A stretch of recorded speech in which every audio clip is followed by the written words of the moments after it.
Bismillahirrahmanirrahim. Alhamdulillah alladzi hadana ba'da ad-dhalal liyu'arrifana in'amahu wal idhal wa liyazdada al-hubbu wasyukru lillahi al-muta'al. Asyhadu an la ilaha illallah wahdahu la syarika lahu bidzati was-sifati wal af'al wa asyhadu anna sayyidana Muhammadan 'abduhu wa rasuluhu al-mukhtassu bil irsal. Allahumma salli wa sallim ala sayyidina Muhammad bin Karim al-Bal wa ala alihi wa sahbihi wa zurriyyatihi wa atba'ihi ila yaumil inqisal, amma ba'd. Yang kita hormati, kita cintai dan muliakan para habaib dan para alim ulama, selamat datang kita ucapkan kepada Bapak Haji Sahdirinmu dan Bapak Haji Rudi Risnawan, calon gubernur dan wakil gubernur Kalimantan Selatan, bersama rombongan di majelis taklim Nurul Muhibbin ini.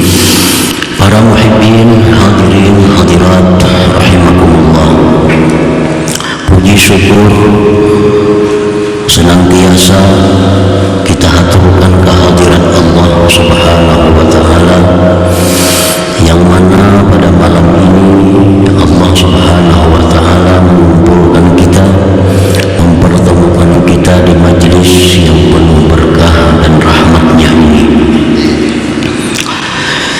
Salawat dan salam atas junjungan kita Nabi besar Muhammad sallallahu alaihi wasallam dan seluruh keluarga, sahabat, zuriyat dan pengikut beliau ila yaumil qiyamah. Para muhibbin rahimakumullah, al-hikmatu tsaminatu wa tis'un ba'dal mi'ah min al-hikamil 'atha'iyyah. Qala al-imam Ahmad ibn Athaillah as-Sakandari rahimahullah wa nafa'ana bi'ulumihi wa asrarihi. Hikmah yang ke-198 dari Al-Hikam, berkata pengarang Imam Ahmad ibn Athaillah as-Sakandari rahimahullah, rubbama waradatiz zulamu alaika liyu'arrifaka qadra ma manna bihi alaika. Artinya, kadang-kadang datang kegelapan-kegelapan atas engkau agar memperkenalkan Allah kepada engkau akan nilai sesuatu yang telah Ia berikan dengannya atas engkau. Itulah terjemah hikmah yang ke-198 ini. Nah, para muhibbin rahimakumullah, andai kata lampu ini selalu menyala, maka kita kada akan merasa nikmatnya terang itu. Namun kadang-kadang lampu ini ada padamnya. Nah, setelah padam, lampu menyala lagi. Nah, disitulah kita tahu nikmatnya terang itu.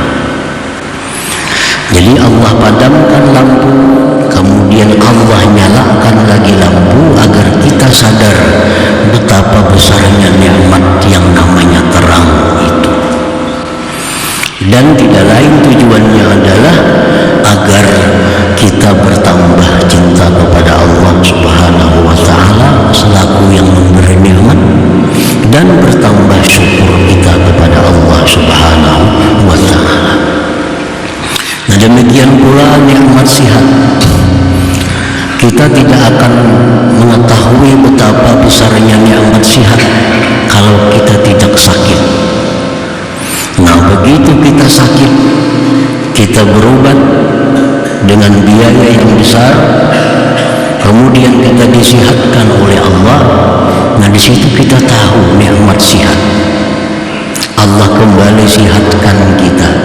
Artinya apa? Supaya kita mengerti bahwa Allah yang menyehatkan itu, Allah yang memberikan nikmat supaya kita cintai, supaya kita syukuri segala nikmat yang diberikannya itu. Jadi setiap datang musibah kepada kita, setiap datang sesuatu yang tidak menyenangkan hati kita, tiada lain adalah maksud Allah agar kita sadar bahwa betapa besarnya nikmat afiat, betapa besarnya nikmat taat, betapa besarnya nikmat kekayaan yang diberikan Allah kepada kita. Nah, para muhibbin rahimakumullah, rubbama awradallahu alaika al-ghafalati wal ma'asi fataghraqu fi biharihima thumma yunqizuka minhuma lita'rifa qadra ma manna Allahu bi 'alaika min ar-rahmah wal hidayah wat taufiq fatazdadu mahabbatan wa syukran lillahi ta'ala. Kadang-kadang Allah subhanahu wa ta'ala mendatangkan atas kita kelalaian-kelalaian, kemaksiatan. Kadang-kadang kita lupa kepada Allah, kadang-kadang kita berbuat maksiat, menantang Allah. Allah datangkan kepada kita maksiat, kelalaian, kita tenggelam dalam lautannya, lautan maksiat. Kita tenggelam dalam lautan kelalaian. Nah, kemudian Allah selamatkan kita. Allah selamatkan kita dari keduanya itu, kelalaian dan maksiat. Diberinya kita tobat. Nah, agar kita mengenal kadar nilai sesuatu yang Allah berikan atas kita daripada rahmat, hidayah dan taufik Allah. Selama kita taat, kita kadang mengenal apa itu hidayah Allah. Selama kita taat, kita kadang merasa nikmat taufik Allah. Nah, begitu kita jatuh dalam maksiat, jatuh dalam kelalaian, di waktu yang berikutnya Allah selamatkan kita, kita kembali bangkit jadi orang yang baik. Nah, di situ kita kenal hidayah Allah, di situ kita kenal taufik Allah subhanahu wa ta'ala. Nah, maka dengan itu bertambahlah cinta kita kepada Allah, bertambah syukur kita kepada Allah subhanahu wa ta'ala. Jadi itu tujuannya. Kita sakit, sihat, bertambah cinta mestinya kepada Allah, tambah syukur. Nah, dahulu kita sakit, miskin, kada berduit, sekarang mampu. Nah, hendaknya tambah cinta kepada Allah, tambah sayang, tambah syukur kepada Allah subhanahu wa ta'ala. Nah, para muhibbin rahimakumullah, ibtila'ul abdi bil ma'siyati taratan yakunu qarda wa taratan ta'diba wa taratan taqriba. Dibalakannya seorang hamba dengan maksiat. Maksiat itu bala, disebut bala. Apabila orang jatuh dalam maksiat, berarti dia kena bala.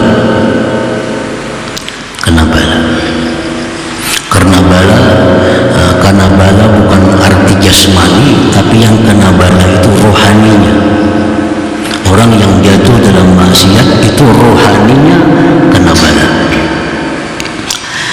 Dibalakannya seorang hamba dengan maksiat kadang-kadang itu pengusiran dari hadrat Allah. Nah, orang yang berbuat maksiat itu bisa diartikan merupakan pengusiran Allah terhadap dia daripada majelis Allah. Nah, orang yang berbuat maksiat itu bisa merupakan pengusiran daripada istananya Allah. Jadi bila kita tuh berbuat maksiat, sebenarnya kita diusir dari istananya Allah. Kita diusir dari majelisnya Allah. Kita dikeluarkan. Macam Nabi Adam alaihissalam, begitu beliau makan buah khuldi, beliau diusir dari surga. turun ke bumi, tempat yang paling hina. Nah demikian kita, bila kita berbuat suatu kemaksiatan, sebenarnya kita diusir dari istananya Allah, diusir. Cuma kita kadang terasa karena kita sudah berada di dunia. Andai kata kita berada di surganya Allah, kita berbuat maksiat, langsung diusir oleh Allah. Tapi karena kita sudah berada di sini di dunia, berbuat maksiat, kadang terasa bahwa kita semakin jauh dari Allah Subhanahu wa Ta'ala. Jadi maksiat itu kadang-kadang pengusiran. Wataratan ta'diba, maksiat itu kadang-kadang pendidikan.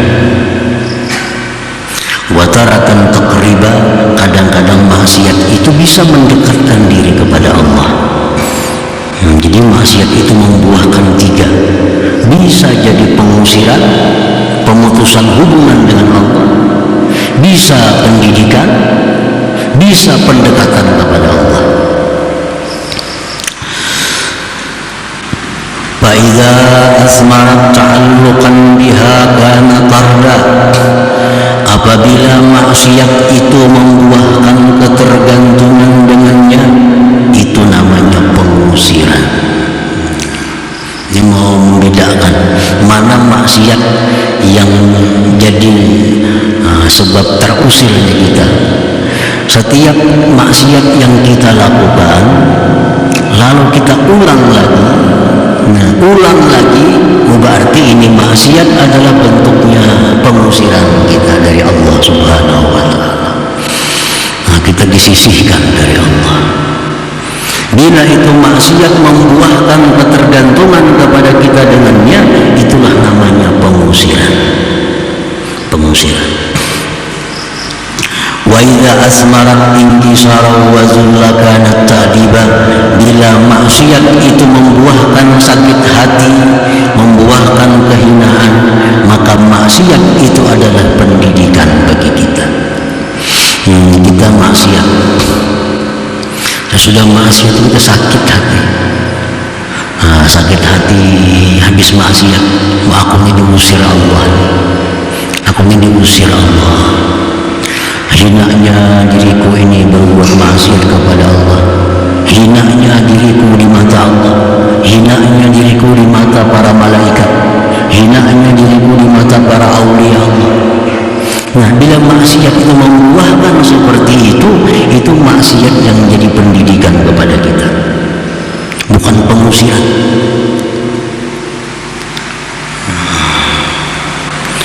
Wa idza asmarat inabatan kanat taqriba, apabila maksiat itu membuahkan tobat kepada Allah, maka itulah maksiat yang mendekatkan kita kepada Allah Subhanahu wa Ta'ala. Jadi orang dengan maksiat bisa jadi dekat dengan Allah. Kayak apa caranya? Tobat. Begitu maksiat langsung tobat kepada Allah, maka maksiat tadilah yang menyebabkan dia semakin dekat kepada Allah Subhanahu wa Ta'ala. Nah, para muhibbin rahimahumullah. Jadi di antara tiga itu pasti ada di antara kita ini. Ada orang yang berbuat maksiat, ketujuh, rami, isuk ia pulang. Oh, ini jelas sudah, ini orang sudah terusir dari hadrat Allah. Dia jauh dari Allah. Allah kalau menghiraukan lagi, berdoa kalau dikabulkan Allah, khusyuk sembahyang dicabut oleh Allah, lezatnya ibadah hilang pada dirinya, tanda orang yang diusir oleh Allah. Kalau jauh mencari tandanya, apa kita termasuk orang yang dekat dengan Allah, termasuk orang yang diusir oleh Allah? Bila kita beribadah nyaman, tenang, Allah masih dekat dengan kita. Bila beribadah susah, beribadah panat, beribadah uyuk, tanda kita jauh dari Allah Subhanahu wa Ta'ala. Nah, para muhibbin rahimahumullah, wa qad warada, sungguh mendatang hadis dari Rasulullah sallallahu alaihi wasallam, anna al-'abda la yudhnibu fa yadkhulu bihi al-jannah. Rasulullah bersabda bahwa seorang hamba itu berbuat dosa, maka masuklah dia dengan sebab dosa itu ke surga. Nah, ya Rasulullah, ada seorang hamba berbuat dosa, dengan dosa itulah dia masuk surga. Faqila kaifa dzalik ya Rasulullah? Ya sahabat, bagaimana bisa demikian wahai Rasulullah? Orang berdosa masuk surga. Qala Rasulullah menjawab, yakunu nasba aynai taiban minhu barra hatta yadkhulal jannah. Ujar Nabi, orang berbuat dosa lalu dosa itu selalu ada di matanya, dia tobat kepada Allah, dia lari dari dosa itu, akhirnya dia sampai ke surganya Allah Subhanahu wa ta'ala. Nah, para muhibbin rahimahumullah, ini maksiat ini kalau kita tobat itu diganti dengan pahala, bukan hanya dihapus. Orang misalnya hari ini mencuri ditulis sebagai satu dosa, esok harinya tobat kepada Allah, minta ampun, dibulikakannya barang curiannya, dihapus Allah, mencuri tadi diganti dengan pahala. Diganti dengan pahala. Jadi makin banyak dosa-dosa yang kita tobat itu makin banyak pahala. Makin besar dosa yang kita tobat, makin besar lagi pahala. Jadi tobat itu bukan hanya sekedar menghapus dosa, tapi menjadikan dosa itu pahala dibalik oleh Allah. Nah, jadi ada orang berbuat dosa masuk surga. Artinya apa? Dia berbuat dosa lalu tobat. Nah, tobat, lari dari dosa tadi, akhirnya dia masuk surga. Qala ba'duhum, berkata sebagian ulama sufi, innal 'abda la ya'malu dzamba fa yadkhulu bihi al-jannah wa ya'malu al-hasanah fa yadkhulu biha an-nar. Sebagian ulama sufi berkata bahwa seorang hamba berbuat dosa maka masuk surga dia dengan dosa itu, dan seorang hamba berbuat kebaikan maka masuk neraka dia dengan kebaikan itu. Ada orang berbuat kebaikan masuk neraka, nah berbuat dosa masuk surga. Qalu wa kaifa dzalik? Bagaimana yang demikian itu? Qala, berkata ba'dhum tadi, ya'malul khati'ah fala tazalu nasba 'ainai kullama dzakaraha baka wa nadima wa taba wastaghfara wa anaba ila Allah wa dhalla lahu wa inkasar wa amila a'malan fatakunu sababar rahmah fi haqqi.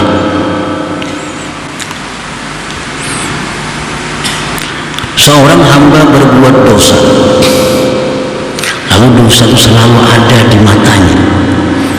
Arti selalu ada di matanya, selalu ada dalam ingatannya. Bila mana dia ingat dosa itu, dia menangis, menyesal, tobat, minta ampun, kembali kepada Allah, merasakan kehinaan dirinya di sisi Allah, lalu dia beramal dengan amal yang salih, dengan sebab itu dia dapat rahmat Allah Subhanahu wa ta'ala. Ini dosa yang membawa surga. Dulu pada pencuri, perampok, penzina, pemabuk, dulunya bila ingat ini menangis kelakuan bahari, ingat menangis, menyesal, minta ampun kepada Allah. Nah, demi itu aja mati, akhirnya masuk surga.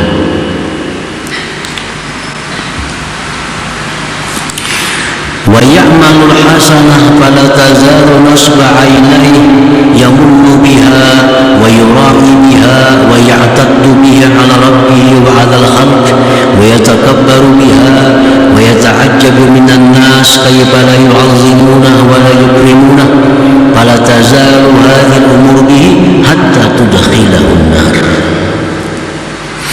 Ada seorang hamba yang berbuat kebaikan, senantiasa kebaikan itu selalu diingatnya. Ingat saja kebaikan. Dia sebut-sebut dengan kebaikan itu.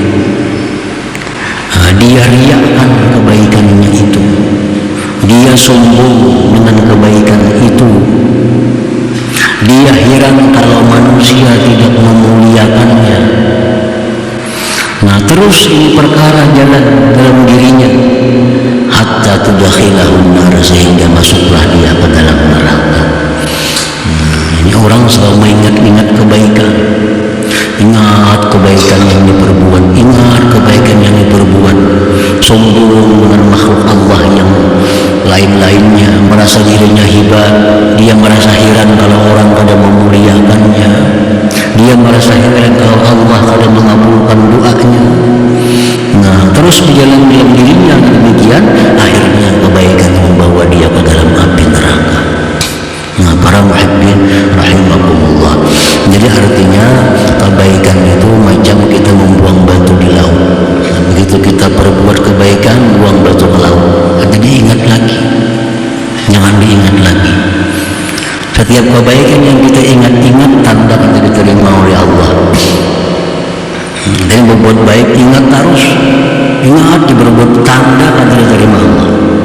Kalau kebaikan itu diterima Allah, hilang dari ingatan kita, hilang dari ingatan. Salah satu alamat tanda amal yang diterima Allah, bahwa amal itu kada ingat lagi, kada ingat lagi. Tanda dosa yang diampuni oleh Allah, dosa yang selalu kita ingat. Nah, dosa yang selalu kita ingat itu tanda dosa yang sudah diampuni oleh Allah. Tapi dosa yang kita kali ingat lagi, itu tanda belum diampuni oleh Allah Subhanahu wa ta'ala. Para muhibbin rahimakumullah, qala ba'duhum, berkata sebagian ahli sufi lagi, alamatus sa'adah an takuna hasanatul abdi khalfal zahri wa sayyi'atuhu nasba ainai. Tanda keberuntungan seorang hamba bahwa adalah kebaikan-kebaikannya itu diletakkannya di belakang.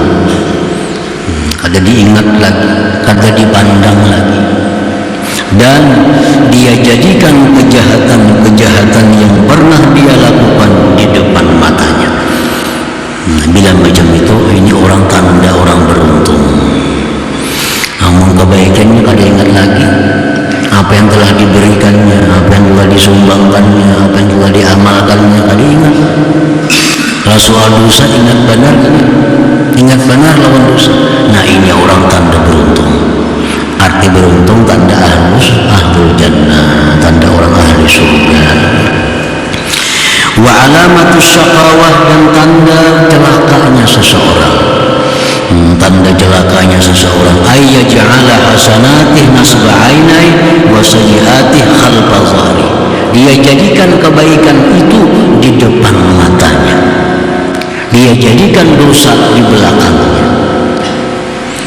Ingat terus dengan kebaikan. Ini suatu bari dulu nih, ini suatu bari, ini suatu bari. Ingat terus. Urusan menjuntan kada ingat lagi. Juntan sini suah juga, juntan sana biasa juga, kada ingat lagi. Bila berbari ingat.